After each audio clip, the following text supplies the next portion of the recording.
بیا دغه پلار راځي او د نبی علیه الصلاۃ والسلام په مجلس کې حاضرېږي او پیغمبر علیه الصلاۃ والسلام ته فرمایي چې تاسو حکم مونږ ته راورسېده، هغه زمونږ په سر او سترګو باندې قبول او منظور دی، ما ته هم، زما کور والا ته هم او زما لور ته هم منظور دی.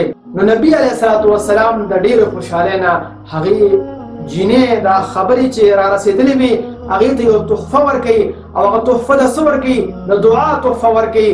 د دې نه دا مراد شو چې کله کله د دعا تحفه هم ورکول پکار دي. هغه جینۍ ته یې دعا وکړله او ویې فرمایل اللهم صب الخیر علیهما صبا، یا الله په دې دواړو باندې د خیر او برکت دروازې کولاو کا، ولا تجعل عیشهما کدا، او د دوی په زندګۍ کې او د دوی په ژوند کې هیڅ کله مشقت او تکلیف را موله. مورخین فرمایي چې د واده نه وروستو د دغې جینۍ په ژوند کې الله رب العزت دونه برکت واچولو چې فرمایي چې په مدینه منوره کې د انصاري په صحابیاتو کې به د ټول نه زیاته خرج کوونکې همدغه زنانه وه. نو مورخین فرمایي فکانت من اکثر الانصار نفقة ومالا، چې په انصاري صحابیاتو کې د ټول نه زیات خرج کوونکې بیا همدغه زنانه وه.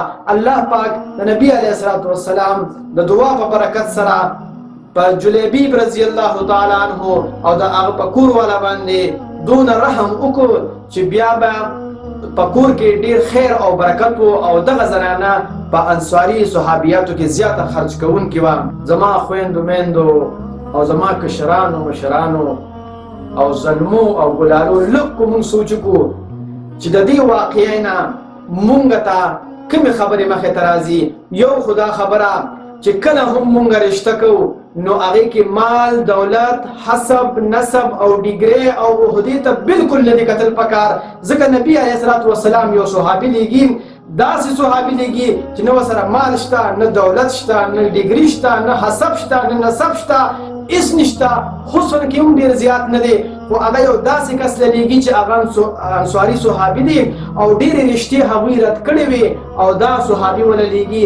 نو دې نه یو دا معلومېدل مونږ ته چې حسب، نسب، ډیګري، حسن و جمال دا لومبۍ پرایرټي نه ده، دا وروستو پرایرټي ده. لومبۍ څه دی؟ تقوا او للهیت. او هغه نبي علیه الصلاۃ والسلام د احادیثو نه مونږ ته ثابته شوله چې په جلیبیب کې یو دا خصوصیت و چې هغه د نبي علیه الصلاۃ والسلام سره ډېره بې کچې مینه کوله او نبي علیه الصلاۃ والسلام هغه سره مینه کوله. تاسو د الفاظو د جملو ته وګورئ. یا جلیبیب الا تتزوج، یا جلیبیب الا تتزوج، یا جلیبیب الا تتزوج.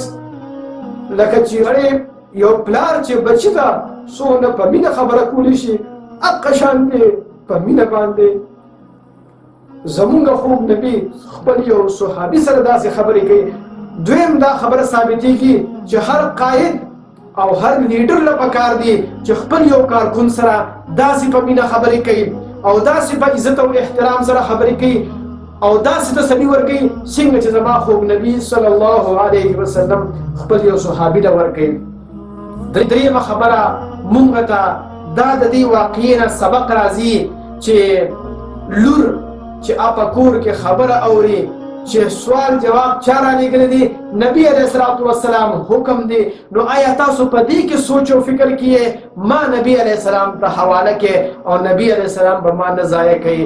نو د خپل اولاد داسې تربیت کول چې هغه د خپل نبي په هر حکم باندې ځان قربانولو ته تیار وي او د ځان چې کوم دینو حواله کولو ته تیار وي. نو دا د تربیت وجه ده.